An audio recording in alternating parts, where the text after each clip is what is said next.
E qartë, po jo sot me nesër. Sot me nesër nuk ndodh në të gjithë Evropën, jo më në Shqipëri që nuk ka asnjë lidhje me tregjet dhe me bursën, me atë që ndodh në tregjet ndërkombëtare. Po rritja e bukës e produkteve të tjera, a do duhet më vonë se sa pasqyrimi i rritjes së çmimit naftës, apo në moment që do të jemi të kërcënuar nga nafta, patjetër do të vijë rritje. Të dhënat ekonomike, të eksporteve, importeve, të dhënat e treguesve nuk na bëjnë neve të varur nga këto vende. Ne kemi tregti kryesisht me vende të tjera, furnizohemi me vende të tjera, nga vende të tjera dhe importin e kemi kryesisht nga vende të tjera. Kështu që normalisht ne nuk duhet të na prek. Po është e nevojshme një analizë hollësishme. Së pari një herë për të mbajtur në kontroll këtë tregun e karburanteve që është kryesori dhe që duhet jetë kryesori, dhe së dyti kemi nevojë edhe për një informim përgjithshëm të publikut, sepse në këto situata sigurisht që ka dhe panik. Ndalemi pak në politikën e brendshme. Nga politika madhe zgjidhim këto tona të vogla. Patjetër, këtu vim tek Jona. Stin protestash, po e japin efektin protestat, sipas jush?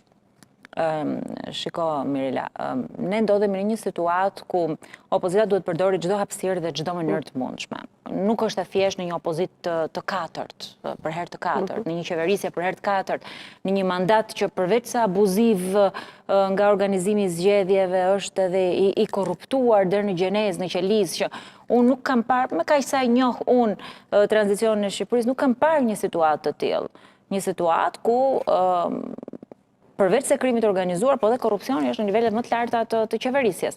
Dhe opozita duhet të përdori të gjitha hapësirat, duhet ta përdori protestën patjetër, po duhet të përdori dhe institucionet, duhet të përdor parlamentin, duhet të përdor komunikimin me qytetarët.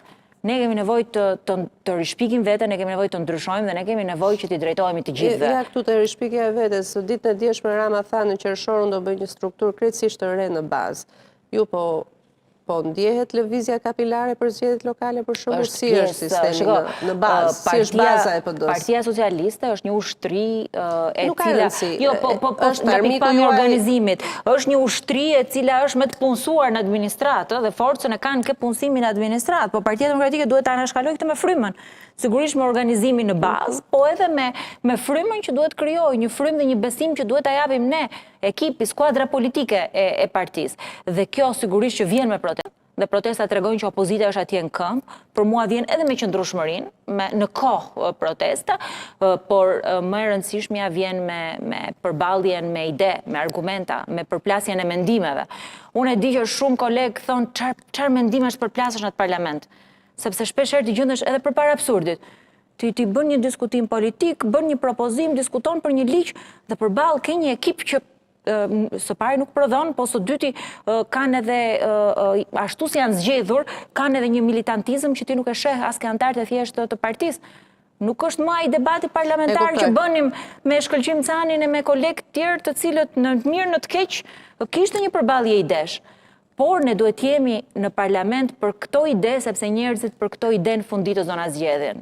E qartë, dhe ju jeni pjesë e komisioneve, po bëhet komisioni për reformën zgjedhore, natyrisht ka nisur territorialja, duket se nuk po e anashkaloni më institucionin si dikur, pra vazhdon në rrugë, vazhdon protesta, vazhdojnë të gjitha. Nuk ka një dilemë për këtë, është marrë një vendim për sa i përket kësaj dhe mua më vjen mirë sepse është një hapësirë edhe publike, po edhe mediatike që duhet përdorur. Ka mundësi Partia Demokratike që këto protesta t'i bëjë më shpesh, të jetë pra t'i bëjë në mënyrë afatgjatë, të shtoj presionin e rrugës?